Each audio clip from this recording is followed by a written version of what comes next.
Hey everybody, this is Tracy here with another edition of A View from Tracy's Point, and I know we've all been waiting for it. It's finally here. The government, the Northern District of Illinois, is requesting that a confidential jury be impaneled.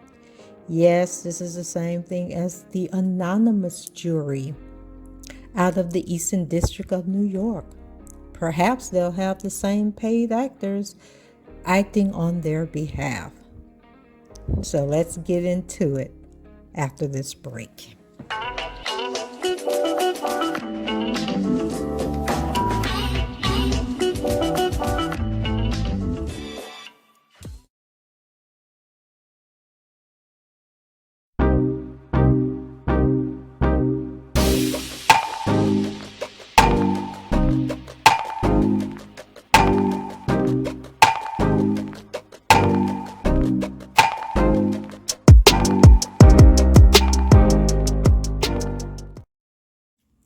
Okay, guys, I can't say that I'm surprised, and I'm sure none of you are surprised. We probably were just wondering, like, wow, the trial is supposed to start within the next 2 weeks, right? Isn't April 16th or the 15th or something when the trial is supposed to start?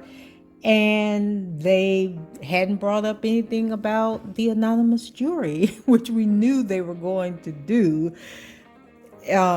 Just waited to the last minute. They seem to do a lot of waiting to the last minute to try and pull punches in this case. I have another video that I am awaiting approval on by YouTube.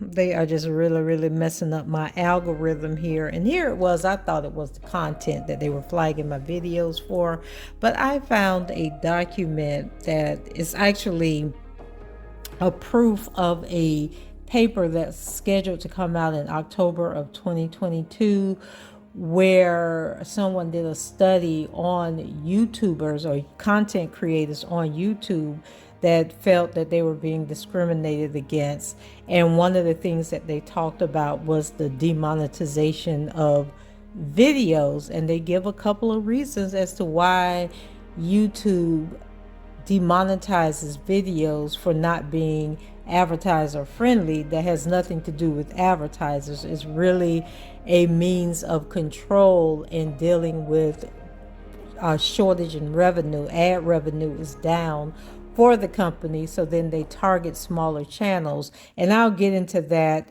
if I decide to do a video on that study, because it was a technical study, but it was also an interesting study that particularly content creators would be interested in.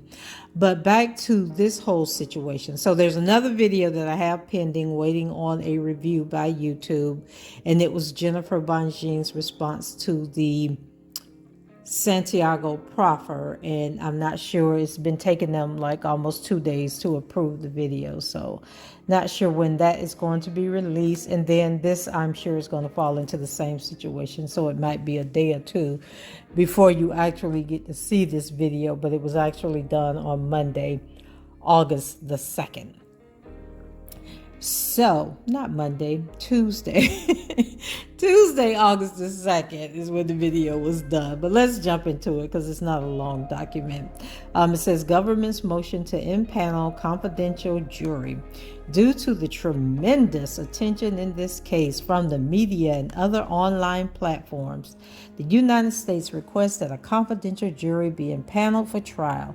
As set forth below, a confidential jury is necessary in this case to protect the jurors' privacy and integrity and to shield them from harassment by defendant Kelly's supporters. The government requests that the following information about the jurors remain out of the public record until further order of the court. 1. Juror's name. 2. Spouse's name. 3. Juror's city of residence. And 4. Juror's place of employment. Now, I have a problem with number 3 because I thought jurors came from the county in which the case is going to be heard. Now, do the federal government do something different? Do they fly in people from all over the country to be on jurors? So I'm thinking it doesn't matter as long as they're within the county of Cook County. The city should not. Why does that need to be confidential? Because it could be a number of Jane Does within Cook County, right? People with the same name, Jane Doe, John Smith, Jane Smith, right? You wouldn't know who those people are. But anyway, child. They don't want the city. They don't want the place of employment. They don't want the person's name. They don't want the person's spouse's name. And in other words, they don't want the defense to be able to research these people, because we know a part of jury selection is that you do a search of the person. You investigate the person. You find out where they work at, where they go to church at, what they're saying on social media, because you want to know what their opinions and their views are. And you don't want them, to have biases. That's the same thing that happened in some of these other cases where they find out after the fact that the jurors had biases based on what the trial was about, but because the jurors' information was anonymous, you didn't find out until their information was later released that, oh, they didn't like this or they didn't like that, or they've had this experience or that experience. So anyway, it goes one, applicable law. So before I get into that, there was a note at the bottom of this page. It says, prior to filing this motion, the government conferred with defendants' attorneys. Defendants Kelly and McDavid opposed this motion. Defendant Brown takes no position. So one, applicable law. The public does not have an absolute right of access to jurors' names during a high-profile trial, United States versus Blagojevich. As the Seventh Circuit has explained, the right question is not whether names may be kept secret or disclosure deferred, but what justifies such a decision.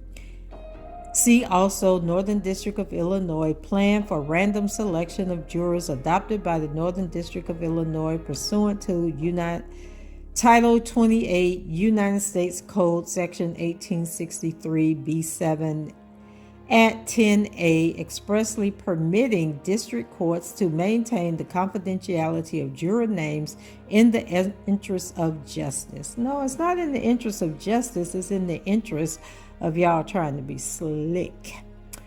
Because confidential juries infringe on the public nature of trials, they should only be used sparingly and after sound consideration that is articulated by the district court on the record.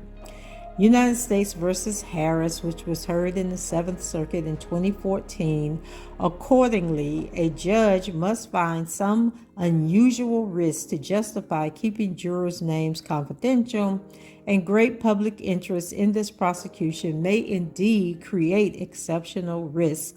And that was for Blagojevich. How do y'all pronounce his name? I think he's a politician from Chicago. Blagojevich. Y'all let me know. Confidential jurors have been used in multiple high-profile trials in the district, and then they cite that case again. And then it says in his case, for example, the district court explained that the case featured intense media scrutiny and unusual public statements by the defendant, and that the court had received several unsolicited communications from jurors regarding the trial. The court concluded that the presumption of disclosure was overcome because these circumstances made releasing jurors' names during trial uniquely risky. Then there's a note at the bottom that says the plan is available at the Northern District of Illinois website, and then they give the link. And then it says in black, Judge St. Eve concluded that similar factors supported her decision to prohibit access to juror names during trial. To disclose the jurors' names in a high-profile trial such as this would create the unnecessary risk that during the course of the trial, jurors will be subjected to improper and presumptively prejudicial contact. Such contact creates the risk that the juror's verdict would rest on something other than the evidence submitted in the case. As recent history in this courthouse indicates, public disclosure of juror names during the pendency of a high-profile trial will increase the risk that external influences will be brought to bear on the jurors. Common sense further reveals that external influences will not be shouldered by the jurors alone, but will also be borne by their families, friends, co-workers, and employers. These costs should not unnecessarily accompany the fulfillment of civic duty, especially where, like here, they create a real and substantial risk of compromising defendants' right to a fair trial. Second, to transform jurors' personal lives into public views, especially where several jurors have already indicated sensitivity to this issue, could necessarily interfere with the jurors' ability or willingness to perform their sworn duty. And that is a quote from a case, United States versus Blake, I believe it was. So then, two, they go into their argument. Okay, so I have to come, there's a long note at the bottom of this page, but I'll read the argument, and then come back and read the note. So the national and international news coverage of this case has been extensive. Media outlets, bloggers, and video bloggers known as vloggers monitor the case docket closely and often repost the parties' filings and the court orders within hours of appearing on the docket. Defendant Kelly is an international celebrity in the music industry. Between 1996 and 2015, Kelly was nominated for over 250 music awards, including 26 Grammy Awards. Kelly has a fervent fan base, including many individuals who actively use various social media platforms to share their opinions about Kelly and his ongoing criminal cases. The popularity of the docuseries Surviving Lies, currently available on Netflix. Is it currently available? Because I thought Netflix had dropped it. Or did y'all tell them to put it back on in time for this case to begin? Has also contributed to the widespread coverage of and public interest in Kelly's criminal prosecution. Defendant Kelly's jury trial in the Eastern District of New York, conducted in 2021, also generated intense media attention. In the Eastern District of New York trial, the judge ordered the impaneling of an anonymous jury, a more restrictive remedy than a confidential jury. Due to the seriousness of the charges, the defendant's history of obstructing the judicial process, which was never proven, although the allegations were made over and over, they didn't present not one iota of evidence to suggest that he had obstructed anything. But we continue on with this fallacy with the potential for jury intimidation and the intensity of media attention given to this case. United States versus Kelly, case number 19 CR 286 R79, Eastern District of New York, October 8, 2020. As a result, the identities of all jurors, including their name, addresses, and places of employment, were withheld from the parties and the public in the Eastern District of New York case. And child, they still don't know who those people are. Y'all know I'm ad-libbing here because we don't know who them paid actors are. They probably was flown in, child, from other federal, there probably was federal employees on that jury, or either their families. They had them paid actors up there, and we don't even know who they are. But anyway, child, let me go back up here and read this note to y'all. Because sometimes you just have to laugh at the mockery of it all. So, okay, this is note 3. It says, as trial looms, Kelly's attorney challenges Chicago charges. Available at, then they give a link for NBC Chicago. May 2nd, 2022, reporting on the motion to dismiss filed by Kelly that day. Kelly Chicago trial remains set for August 1st as judge rejects delay. Available at, and then they give a link for Fox 32 Chicago. May 10th, 2022, reporting on the court's denial of Kelly's motion to continue the trial entered that day. federal judge won't toss charges as sever cases in Kelly's upcoming Chicago trial. And that was from WTTW. June 30th, 2022, reporting on the court's denial of Kelly's motion to continue and sever entered that day. Kelly kept a gym bag filled with videos. Then some other nonsense. That was on allhiphop.com, untrustworthy blog site. And then it says reposting portions of the government's Santiago proffer filed that day.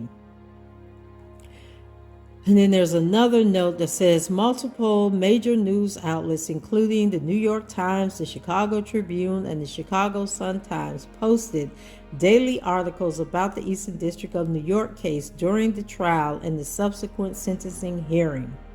And then they quote some links. Kelly's cases are covered by international news outlets as well. And then they quote the BBC. So, child, then they go on to say, since the case was charged in 2019, employees of the United States Attorney's Office have received numerous unsolicited emails and phone calls from individuals having no involvement in the case, wanting to share their views about Kelly's prosecution. Indeed, defendant Kelly included one such email chain in his recent discovery motion, CR 242 at 4. Many of these unsolicited communications have come from zealous Kelly supporters who wanted not only to express their views, but also to share social media content, such as blog posts. As Judge Zygo noted in Blogovich, during the time leading up to trial as well as during the trial, Judge Zygo received several communications from opinionated members of the public, including emails, letters, and phone calls, which were clearly an attempt to somehow influence the decision maker in this case. While some may be quick to discount a theorist or forger, it is highly likely that a juror would be disturbed by such people have been able to obtain their personal contact information. It is easy to see how contact like this could interfere with the juror's ability to perform his sworn duties. As in Blogovich, and I know I'm butchering that man's name, I know who he is, but I know I'm not pronouncing his name right. There have also been instances where individuals having no relation to this case have attempted to insert themselves into the proceedings by filing motions and letters on the docket, claiming to be defendant Kelly. And y'all know I told y'all about them cases. Oh my God, those were in Chicago where somebody was filing motion after motion after motion, and then Greenberg had to write a letter and say that Mr. Kelly didn't know this person and the person did not have the authority to be acting on his behalf, but that person was writing motions better than the ones Greenberg was writing, but according to the folks at the Northern District of Illinois, they wasn't qualified to be writing the motions. Either way, child. Let's see. For example, defendant's expedited motion to dismiss criminal cause of action is a 5-page document contending that the indictment was not properly returned in this case, and the U.S. attorney was corrupt and acting out of fraud to deceive Mr. Kelly. Kelly's counsel at the time immediately filed a motion to strike the filing, stating that none of these documents were prepared by Mr. Kelly. They were not filed with his approval, nor were they filed with the approval of his attorneys. They are plainly, legally incorrect, frivolous, and full of errors. Oh, child. Okay. All right. I'm sorry. I don't know why they threw that in there, but continuing the site, Blogovich, I don't even know why that would have even been in the Blogovich case. But anyway, noting the filing of an uninvented amicus brief asserting a mass government conspiracy and commenting that the extraordinary attention being paid to this case leads not only to the expression of opinions, but also to the view that the trial is an opportunity to be noticed. Okay, so they're citing that that sentence from the Blagojevich case in support of the other nonsense they just put up there above it. So, the extreme degree of public interest and actions of persons interested in interjecting themselves into the proceedings is also illustrated by telephonic court proceedings, including routine status hearings conducted by court. Hundreds of individuals regularly phone in to observe these proceedings, and in some instances, members of the public have become unruly and yelled explicitives at one another as court proceedings were being conducted. And y'all know I did a video on this one because even I was disgusted by the behavior on that day.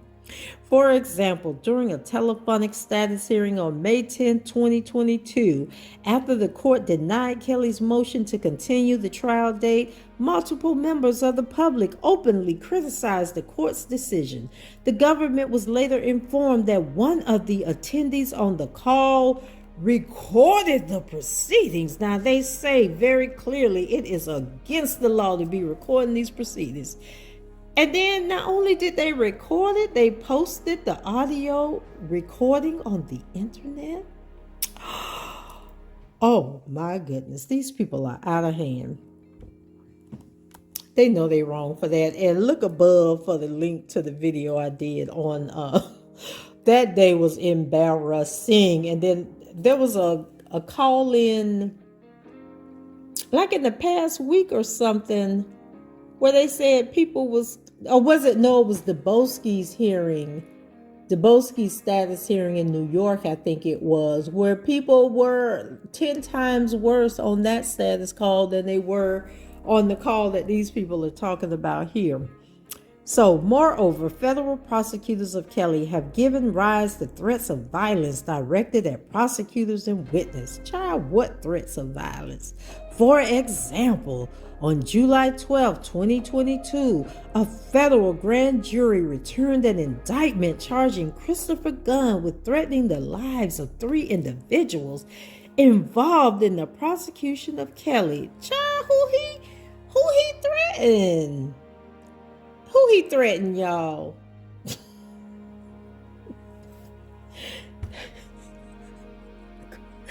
Oh my God, these people are so out of control. They're out of control. They got too much power. So, child, who they saying he threatened? Was it the prosecutors? Is that who they talking about, child? That man wasn't even thinking about y'all. As alleged in the complaint, Gunn is active on various social media platforms and regularly posted about Kelly's cases, including his desire to quote-unquote storm the U.S. Attorney's Office in Brooklyn. Child, complaint attached here too as Government Exhibit 1. And yes, they got the whole indictment, y'all. They got the whole indictment attached to this. Lord have mercy. Okay, as another example, one of Kelly's supporters, Donnell Russell. Well, child, at least y'all called him a supporter and not a manager. Y'all got that right. Finally. Donnell Russell recently pleaded guilty to interstate stalking for his participation in a scheme to harass, intimidate, and cause substantial emotional distress to one of the victim witnesses in the Eastern District of New York prosecution. In sum, this case has generated extraordinary media attention, and such attention is likely to lead to third-party attempts to contact and influence jurors, and the anticipation of such contacts, making it difficult for jurors to follow the court's instructions, particularly instructions barring outside research and discussion of the case, and to evaluate the evidence impartially. Such actions would no doubt also impede efforts to find people willing to serve on juries in highly publicized cases. The risk of outside influence is neither hypothetical nor speculative here. It has already come to fruition during pretrial proceedings. Okay, first of all, it would not stop people from wanting to serve on the jury. If anything, it would make them want to serve on the jury. And second of all, what was my second thought I was going to say? It was something else in here. Child, they ain't gonna follow the court's instructions anyway. They gonna follow whatever y'all tell them to say. Like, okay, now we have changed the jury instructions because we know we didn't prove our case. So we changed the jury instructions to make it easier for y'all to find him guilty on all these charges. Y'all remember that happened in the Eastern District of New York, right? Okay, let's see. What else was I about to say about this? We stop making fun of this because this is serious. It would not stop people from serving on the jury because we live in a society where people would be on that jury taking pictures and everything else, child, letting us know. And then the risk of outside. Oh, the other thing I was going to bring up was the fact that if anybody were to try to intimidate the jurors, it would not be Mr. Kelly's supporters. It would be them people on the other side. They would be the ones that would be cutting up and acting the fool and just doing stuff to be doing it for the sake of doing it. Okay. So indeed, the circumstances of this case arguably weigh in favor of impaneling an anonymous rather than a confidential jury. Now, child, do you want a confidential jury or do you want an anonymous jury? Which one do you want? Because you said in the beginning you wanted a confidential jury, and you said New York had the anonymous jury, but you didn't want to go that far, okay? So anyway. See United States versus Mansouri. Finding anonymous jury warranted based on previous attempts to interfere with the judicial process, the severity of the punishment that the defendant would face if convicted, and whether publicly regarding the case presents the prospect that the jurors' names could become public and expose them to intimidation and harassment. However, because the chief concern in this case is the likelihood that jurors will be subjected to extrajudicial contacts by members of the media and the public, in the government's view, impaneling a confidential jury is the appropriate and least restrictive. Oh, okay. I was just going to say, y'all need to make up y'all mind what y'all trying to do here, but y'all do want a confidential jury. And least restrictive means of ensuring that the defendants receive a fair trial by an impartial jury free from outside influences. Moreover, there are no alternative means such as courtroom security or cautionary instructions capable of achieving satisfactory protection. Here, potential extrajudicial contacts and influences may be delivered in secret or over the internet and may emanate from places far beyond the district court's jurisdiction. Accordingly, given the enormous and extraordinary national and international media interest in this case and the extraordinary risk of external contacts and influences that interest creates, impanelment of a confidential jury is required in the interest of justice. Conclusion. For all the reasons set forth above, the court should grant the government's motion to impanel a confidential jury in this case. Child, this was written by Elizabeth Pizzalo and Janice Appenting, Elizabeth Pizzalo, Jason Julian, and Brian Williamson. And you know, I had mentioned in another video that they keep switching out these assistant United States attorneys in this case, because I don't think any of these people were on this case when it started in 2019. And then I guess we found out why Miss Angel Cruel ain't on the case no more, because she was conferring with Larry McGee, who is not a Kelly supporter but a Kelly opponent and conspirator in the Eastern District of New York case. Now, so who is it that we shouldn't be trusting? Is it them or is it the supporters that shouldn't be trusted? Because it seems like y'all folks been getting in trouble too, okay? So anyway, because y'all got people with the Bureau of Prisons that's stealing the man confidential information and giving it to YouTube bloggers. You got people that was getting ready to go to prison in a case that had nothing to do with Mr. Kelly's case, wasn't even in Chicago or New York, all the way in New Jersey. He done committed this crime, live in Las Vegas, and to shorten his sentence, y'all put him on the case. And he all on the YouTube channel putting out information, lying about stuff, tracking down, the victim, the alleged victims, alleged potential witnesses, and all of this, but y'all concerned about the Kelly supporters, okay? Ooh, child. All right, that's it for me, y'all. I don't know when y'all gonna get this video because YouTube keeps flagging my videos for some reason and then taking days to approve them. But in any event, when you do get it, go ahead, leave your comments below, rate the video, and subscribe to the channel if you haven't done so already. And until the next time, I shall talk to you guys later. Bye-bye.